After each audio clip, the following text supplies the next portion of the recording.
Hi everyone, my name is Andrea and I'm one of the nurse practitioners at the Foundation for Hair Restoration. Today I thought it might be important to review with you some of the frequently asked questions that you might not find in your post-op instructions. Many of you have very specific questions that we want to make sure you feel answered. So first of all, we're going to go over what's normal. So it is normal to have some pain, some tenderness, or some altered sensations, specifically at the donor site, up to about a week after your procedure. What can you do? So we give you post-operative pain medications that include narcotics. However, for those of you that would like something different, or if you feel or we feel that the pain may be coming from inflammation, we may recommend Advil. Advil you can take 3 times a day for at least 3 to 4 days, and you may see, or most people do see, a lot of improvement with that. Another thing that is pretty common, or can be common, particularly when you're getting work done at the hairline, is some swelling down at the forehead or that lowers down to the face.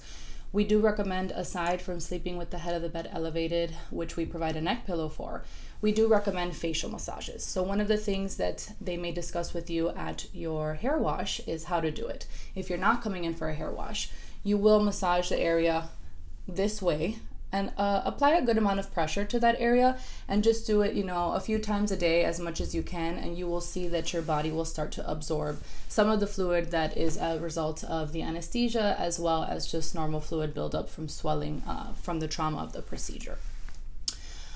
Itching at the donor site is also very common. It is part of the normal healing process. As that granulation tissue is forming, you will feel some itching. You can do Benadryl at night, especially if the itching is keeping you up. It will also help to give you a drowsy effect.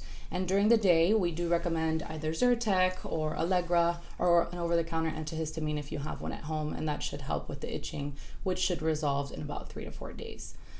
Redness, particularly lingering in the beard area or in the eyebrows, those areas tend to be a little bit more common with lingering redness. We also recommend Benadryl for that, or an antihistamine. Bruising, particularly in the eyebrow area, our eyes are very sensitive, and so with the punctures of the injections and of the recipient sites, you may note some bruising, which should resolve itself in 3 to 5 days. In order to speed that process up, since you're not able to apply ice or anything to help because you are trying to keep the area dry, arnica tablets, they sell them sublingual and also in a cream that you might be able to apply not to the area of the transplant, but somewhere, on the eyelid, or if the bruising is coming down across your face. And the last thing is the hair falling out. So that is to be expected, although some patients don't experience that. For the majority of patients, we do caution that this is normal, and that, as close to maybe 2 to 3 weeks after the procedure, you would look similar to what you looked like prior to the procedure, and that is to be expected. The hairs will start to regrow in 4 to 6, up to 10 to 12 months.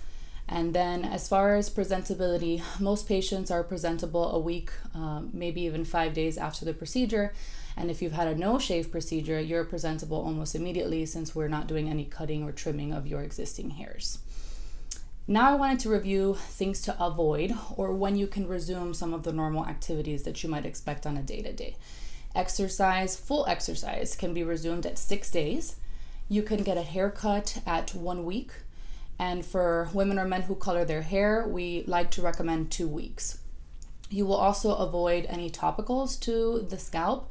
So if you've been doing any compounding, either prescribed by us or minoxidil or Rogaine over the counter, you want to make sure that you're avoiding that for the first 3 weeks, and then you can resume slowly.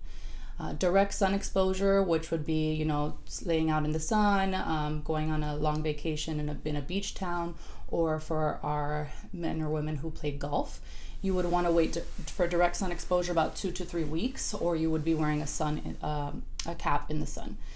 Pool or swimming in the ocean would be about 10 days. And then flying, we do have a lot of patients that fly in for the procedure, so typically next day you can fly out. You may expect a little bit more swelling just because of the changes in pressure, but it's safe for the grafts and for you to be flying out as soon as the next day. Given the climate that we're in at the moment, face masks are a very popular question for us, particularly in patients who are getting a beard transplant. So face masks, 3 to 5 days is usually when we recommend that you can begin to wear a loop face mask that covers, the beard, just to avoid friction. However, in your post-op bag, we can provide you a surgical face mask that actually ties.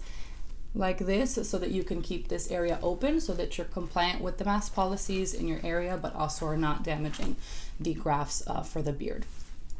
Shaving, if you are getting a beard transplant, shaving can be done at 8 days unless you are using the beard as a donor site, and then once those grafts are removed and placed wherever you're putting them, then that area heals in about 3 days, so you can continue to, go back to your normal shaving routines at that time.